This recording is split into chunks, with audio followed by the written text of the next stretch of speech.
Cholesterol is not the real problem clogging your arteries. I know that sounds shocking, maybe even dangerous to say, but I need you to stay with me for the next 90 seconds because what I'm about to reveal will completely change everything you thought you knew about heart disease. I'm Dr. Sarah, and after 7 years specializing in geriatric medical problems, I've reviewed thousands of cases of arterial disease. And here's what shocked me early in my practice. I saw patient after patient with severely clogged arteries who had normal cholesterol levels. And then I'd see patients with high cholesterol whose arteries were perfectly clean. That didn't make sense based on what we've been taught. So if cholesterol isn't the main problem, what is? And I know you've been following all the rules. You cut out eggs. You switched to low-fat everything. You avoided red meat like the plague. Maybe you even started taking statins. Your cholesterol numbers improved, but you still feel anxious, confused, and terrified of food. You're doing everything right, but something still feels wrong. That's because the conventional advice is missing the most critical piece of the puzzle.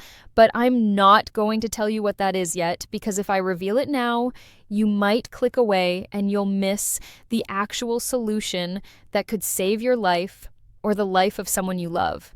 What I am going to show you today is one specific meal pattern, not a supplement, not a cleanse, just one way of eating that supports your arteries in a way your body actually understands. It's backed by real science and it's sustainable for life. If you're following along and this matters to you, comment, "Yes, I do, OG Sarah," right now. Let me know you're with me on this journey to understanding real heart health, and hit that subscribe button because what I'm about to share goes against everything you've been told and you don't want to miss a single detail. Here's what almost nobody tells you. The real problem isn't cholesterol floating in your bloodstream. The real problem is inflammation and damage happening inside the artery wall itself. Your artery has a thin inner lining called the endothelium. Think of it like the smooth coating inside a garden hose. When that lining becomes inflamed, oxidized, and injured, that's when cholesterol particles get trapped. That's when plaque forms. That's when your arteries start to harden and narrow. Same cholesterol levels. Completely different outcome, depending on one thing, the health of that inner lining. And here's the part that should give you hope. You can heal that lining. You can reduce that inflammation. You can actually support your arteries in a way that doesn't require giving up every food you enjoy, but it requires understanding how inflammation works and what actually triggers it. Let me tell you about Margaret. Margaret was 68 years old when I first reviewed her case. She lived in Phoenix, Arizona, loved gardening, and was incredibly proud of following her doctor's advice to the letter. For 5 years, Margaret had done everything right for her heart. She eliminated red meat completely. She switched to fat-free dairy. She ate egg whites only, throwing away the yolks every single morning. She avoided all oils except a tiny bit of canola oil. She even started buying those special cholesterol-lowering margarines with plant sterols. Her total cholesterol dropped from 240 to 180. Her doctor was thrilled. Margaret felt like she was winning, but Margaret didn't feel good. She was constantly tired. Her joints ached. Her skin was dry and cracked. She had brain fog that made her forget simple words. And despite all her efforts, her blood pressure kept creeping up. 135, then 142, then 150 over 95. "I don't understand," she told her doctor. "I'm doing everything you said." Her doctor added a blood pressure medication, then another one, then a third, but here's what nobody checked. Margaret's inflammatory markers were through the roof. Her C-reactive protein was 8.2, normal is under 3.0, and her triglyceride to HDL ratio was 5.8, should be under 2.0. Her homocysteine was elevated, and then one Tuesday morning, while she was weeding her garden, Margaret felt a crushing pain in her chest. The paramedics arrived within 8 minutes. They rushed her to the hospital. Emergency catheterization showed 75% blockage in her left anterior descending artery, the one doctors call the widowmaker. Margaret survived. She got a stent, but she was devastated and confused. How, she asked me when I consulted on her case. How did this happen? I did everything right. I followed the low-fat diet. My cholesterol was perfect. That's when I had to explain something to Margaret that nobody had ever told her. She had been focused on the wrong target. Her cholesterol was lower, yes, but her arteries were inflamed. And inflamed arteries don't care what your cholesterol number is. If Margaret's story sounds familiar, if you've been following the rules but something still feels wrong, comment, yes, I do, OG Sarah, so I know you're understanding this critical distinction. Here's the truth that changes everything. Plaque doesn't form just because cholesterol exists. Your body needs cholesterol for cell membranes, brain function, and hormone production. Plaque forms when the artery lining becomes inflamed, stressed, and injured over time. Think of it this way, imagine your artery lining is like a smooth Teflon surface. When it's healthy, blood flows smoothly past it, nothing sticks, but when that lining becomes inflamed, damaged by oxidative stress, high blood sugar spikes, inflammatory foods, chronic stress, lack of sleep, it becomes rough and sticky. Like scratched Teflon. Now, cholesterol particles floating by get caught, immune cells rush in to clean up the mess, they get stuck too. More inflammation happens, and slowly, over months and years, plaque builds up. This is why two people can have the same cholesterol level, one with clean arteries, one with severe blockage. It's not about the cholesterol, it's about the state of that inner lining. And here's the beautiful part. You can change that state. You can calm that inflammation. You can protect and even heal that endothelial lining. That's what this video is really about. If you're starting to understand why everything you've been told might be incomplete and you want to learn the real solution, comment, yes, I do, OG Sarah, right now. Share this video with someone over 50 who's confused about heart health. They need to hear this. The number one meal type that shows real benefits for arterial health isn't built around a single food. It's a combination pattern, and once you understand this, you can apply it to any cuisine or preference. Let me break down the 5 components that make this meal work. Component number 1, omega-3 rich fats. Not all fats are the same. Omega-3 fatty acids actively reduce inflammation inside blood vessels. They shift your body away from inflammatory signaling at a cellular level. Foods rich in omega-3s include fatty fish like salmon, mackerel, and sardines, extra virgin olive oil, walnuts, chia seeds, and flax seeds. Multiple randomized controlled trials show that omega-3 intake improves endothelial function, that critical inner lining we talked about. When your endothelium is healthy, arteries relax and dilate properly, blood flows smoothly. Omega-3s also lower vascular inflammation markers like C-reactive protein. They reduce inappropriate blood clotting. They help stabilize existing plaque so it's less likely to rupture. Same calories as other fats. Very different effect inside your artery wall. Component number 2, fiber-rich vegetables. Fiber does more than aid digestion. Soluble fiber binds inflammatory byproducts and helps eliminate them. It regulates cholesterol absorption and transport. It feeds beneficial gut bacteria that produce anti-inflammatory compounds affecting your entire body, including your arteries. Yeah, think leafy greens like spinach and kale, cruciferous vegetables like broccoli, cauliflower, Brussels sprouts, legumes like lentils and chickpeas. Here's what's critical. Fiber-rich vegetables reduce LDL oxidation. LDL cholesterol by itself isn't dangerous. It's when LDL becomes oxidized by free radicals that it becomes harmful. Oxidized LDL is what gets stuck in artery walls, triggers inflammation, and builds plaque. Preventing LDL oxidation is crucial, and fiber does exactly that. When fiber is present in the same meal with fat, the arterial response changes dramatically. The combination matters. Component number 3, polyphenols and antioxidants.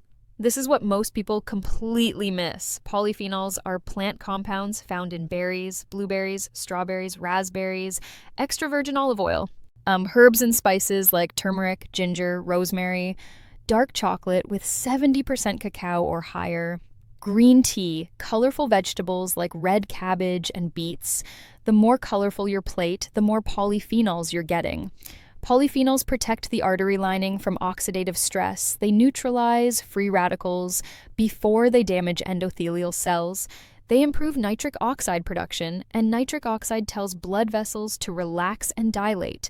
More nitric oxide means better blood flow, lower blood pressure, and healthier arteries. Studies show diets rich in polyphenols improve arterial flexibility within weeks before any weight changes occur.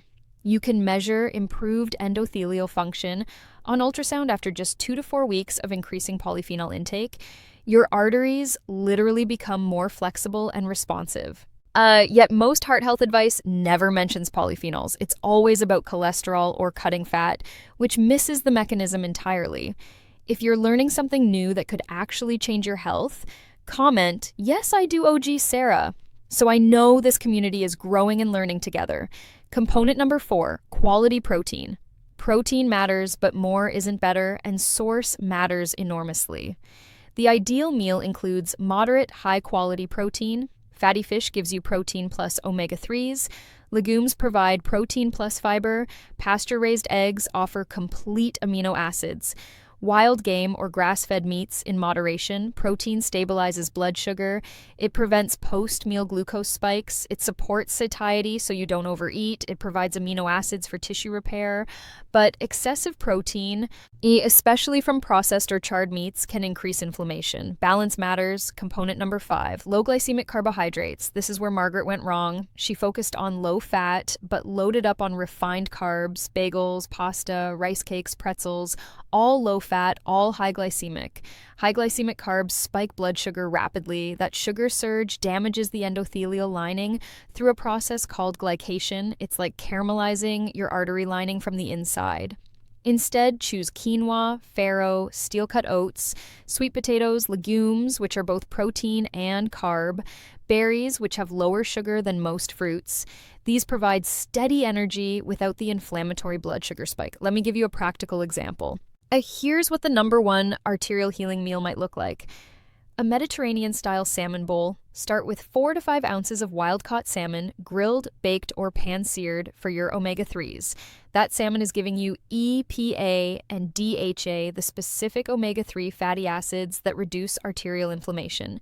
Build it on a large bed of mixed greens, spinach for magnesium and folate, arugula for its peppery flavor and nitrates that support blood vessel dilation. Kale for vitamin K and antioxidants. This combination gives you fiber and polyphenols. Add roasted vegetables. Broccoli provides sulforaphane, a compound that activates antioxidant pathways in your artery walls. Red bell peppers give you vitamin C to prevent LDL oxidation. Maybe some roasted Brussels sprouts or cauliflower for additional fiber and glucosinolates that support detoxification. Include half a cup of cooked quinoa, a complete protein that's also a low glycemic carb. Unlike white rice or pasta, quinoa won't spike your blood sugar. It releases energy slowly and steadily. Scatter a handful of walnuts over the top, more omega-3s, plus vitamin E and polyphenols. Walnuts specifically have been shown in studies to improve endothelial function within hours of eating them. Add fresh vegetables for crunch and color. Cherry tomatoes for lycopene, an antioxidant that protects LDL from oxidation. Cucumber for hydration and silica. Red onion for quercetin, a powerful anti-inflammatory polyphenol. Drizzle everything with extra virgin olive oil, and I mean real extra virgin olive oil. The kind that's slightly green, slightly peppery, that you can taste the quality. That oil contains oleocanthal, a compound that works like natural ibuprofen in your arteries, reducing inflammation with every bite. Sprinkle fresh herbs liberally, parsley, dill, cilantro, whichever you prefer. Fresh herbs aren't just garnish, they're concentrated sources of polyphenols and vitamins. Parsley alone contains apigenin and luteolin, powerful anti-inflammatory compounds. Finish with a generous squeeze of fresh lemon. The vitamin C protects everything else on your plate from oxidation. It helps your body absorb the iron from the greens. It brightens the flavors. Notice what's happening here. Every single component has a purpose. Nothing is forbidden. Nothing is there for arbitrary reasons. And it's delicious and satisfying, something you'd actually want to eat, and your arteries are getting exactly what they need to heal. This isn't about deprivation, it's about strategic nourishment. Same food groups you already eat, just different choices within those groups. You could make a similar meal with different proteins, swap the salmon for sardines, mackerel, or even pastured chicken thighs. Change the greens, use different vegetables based on what's in season. The principles remain the same. Now let me tell you about Robert. Robert was 71 when he came to see me. 6 months after having 2 stents placed, he had tried the traditional low-fat approach for years, just like Margaret, and it hadn't worked. His cardiologist told him he'd probably need bypass surgery within 2 years. Robert was terrified. He felt defeated. And he'd been eating bland, boring food for years, avoiding everything he enjoyed, and his heart was still failing him. "I've done everything they told me," he said during our first consultation. Egg white omelets, fat-free yogurt, skinless chicken breast, steamed vegetables with no oil. I'm miserable and I'm still sick. I explained everything I just shared with you. The role of inflammation, the importance of the endothelial lining, the power of omega-3s, fiber, polyphenols, and stable blood sugar. Robert was skeptical but desperate. "Well, what do I have to lose?" he said. "What I'm doing isn't working." We designed a meal plan based on these 5 components, not a diet, a sustainable eating pattern he could maintain for life. Real food, flavorful food, a food that actually nourished his arteries instead of just avoiding certain numbers on a nutrition label. Here's what happened. Within 3 weeks, Robert called me excited. "I don't know what's happening," he said, "but I have energy again." His brain fog had lifted. The mid-afternoon exhaustion that had plagued him for years disappeared. He stopped needing 2-hour naps every day. Within 6 weeks, his blood pressure dropped from 148/92 to 128/78 without any medication changes. In fact, his doctor was able to reduce one of his blood pressure medications because his pressure was running too low on the original dose. "What are you doing differently?" his doctor asked. Robert showed him the meal pattern we'd created. Within 3 months, we ran comprehensive labs. His C-reactive protein dropped from 6.4 to 1.8. A dramatic reduction in systemic inflammation. His triglycerides fell from 210 to 115. His HDL cholesterol, the protective kind, increased from 38 to 52. His triglyceride to HDL ratio went from 5.5 to 2.2, a massive improvement that indicated his body was no longer in an inflammatory state. But here's what mattered most to Robert. He felt good. For the first time in years, he had energy. He started hiking again with his wife, something he'd given up years ago because he was always too tired. He stopped being afraid of food. He actually enjoyed his meals again. "I forgot what it felt like to look forward to eating," he told me. "For years, every meal was just anxiety. Am I eating too much fat? Is this going to kill me? Now I actually enjoy food, and my health is better." And when he had his follow-up cardiac catheterization at the 18-month mark, his cardiologist was genuinely shocked. No new blockages had formed. The existing blockages had stabilized, and in one location actually showed slight improvement. The plaque had become more stable, less inflamed, less likely to rupture. "Whatever you're doing," his cardiologist said, "keep doing it because it's working."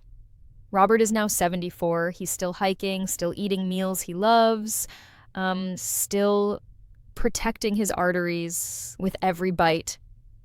If Robert's story gives you hope, if you believe you can make these changes too, comment, "Yes, I do, OG Sarah," right now, and be part of this informed community. Don't overhaul everything at once. Don't aim for perfection. Start with one meal. Build one meal this week around these 5 principles. Omega-3 rich fat, fiber-rich vegetables, polyphenols from colorful plants and herbs, quality protein, low glycemic carbs. Eat that meal. Notice how you feel. Notice your energy level. 2 hours later, notice how satisfied you are. Take a 10-minute walk afterward. That's it. One meal. No perfection. No all or nothing. Do it again a few days later. Then again.